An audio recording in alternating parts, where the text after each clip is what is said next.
What is laid upon us is to accomplish the negative. The positive is already a given. Franz Kafka. What makes the desire for happy endings so enduring? From the era of the ancient Greeks to the present day, whether it's a play, a novel, or a film, the yearning for an uplifting conclusion to a long-form work of narrative fiction has fostered expectations that few creators have felt disposed to ignore. The image of the artist as a rebel whose work reveals uncomfortable truths and explodes reassuring conventions has been a dominant meme in Western culture since the Romantic era. But financial imperatives, as well as artists' natural desire to have their work read, seen, and heard, have frequently restrained and modified their creative visions, and compromise, although often arrived at with struggle, is prevalent enough in the artistic realm to be considered a norm.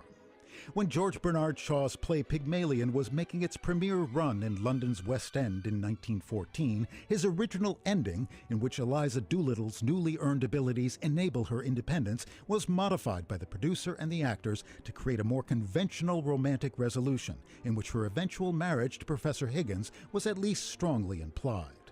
When Shaw complained, the producer, Sir Herbert Tree, simply said, "My version makes money. You ought to be grateful."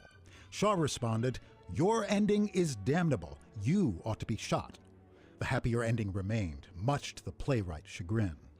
Such concerns have also affected the development of the symphonic repertoire, principally through traditional associations of major keys with positive, uplifting sentiments and minor keys with darkness and gloom. Although these relationships appear simplistic, they are surprisingly pervasive.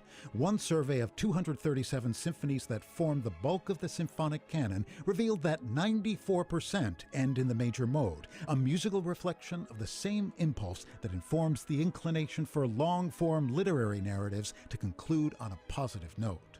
We may live in a universe that's random and utterly indifferent to our hopes and concerns, but we're broadly averse to confronting visions of unpatterned existential vulnerability in the art we consume and embrace.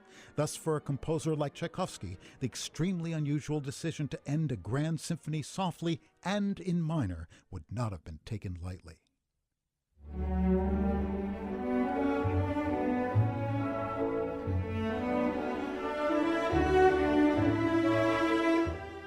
Written in 1893, the final year of his life, and premiered just 9 days before he died, Tchaikovsky's Sixth Symphony has always been surrounded by rumor and myth.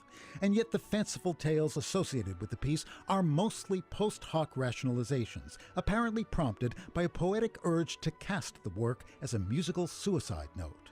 These depictions arise from conflations of the composer's unexpected death with the despairing atmosphere of the symphony's outer movements, exaggerated portrayals of Tchaikovsky as a depressive whose homosexuality was a source of constant torment, and misunderstandings of the work's subtitle, Pathétique, which describes the passionate emotionality that permeates the symphony as opposed to sentiments of self-pity. In fact, the Sixth was written during a period of artistic optimism. Tchaikovsky had spent most of 1892 struggling to compose a symphony in E-flat, but he abandoned it at the end of the year, saying, "It has little merit. It's just empty playing with sounds, lacking genuine inspiration." This decision proved liberating, and within 2 months, Tchaikovsky was writing enthusiastically to a friend about a new project. "You know, I destroyed a symphony I'd been composing. During my recent journey, I had the idea for another, Number 6. It will be suffused with subjectivity, and while composing it in my head, I wept a great deal. Upon my return, the work went so furiously and quickly that in less than 4 days the first movement was completely ready, and the remaining movements were clearly outlined in my head. The form of this symphony will have much that is new, and amongst other things, the finale will not be a noisy allegro, but instead a long, drawn-out adagio. How blissful I feel that my time is not yet past, and that work is still possible."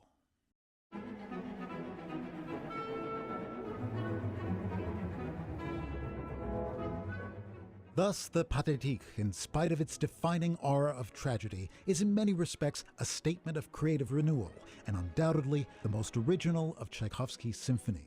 The frequent changes of key, tempo, and mood in the first movement, the wonderfully off-kilter waltz with its unprecedented 5/4 time signature that follows, the third movement's unique synthesis of a typically brilliant Tchaikovskyan scherzo and a triumphal march, and the daringly somber finale that ultimately yields to oblivion, all bespeak an artist at the height of his powers, being led to new ground by the dictates of his genius.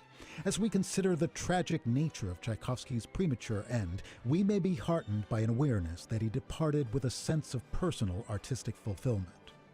To me, it would be unsurprising if this symphony was little appreciated, but I absolutely consider it to be the best, and in particular, the most sincere of all my creations. I love it as I have never loved any of my other musical offspring.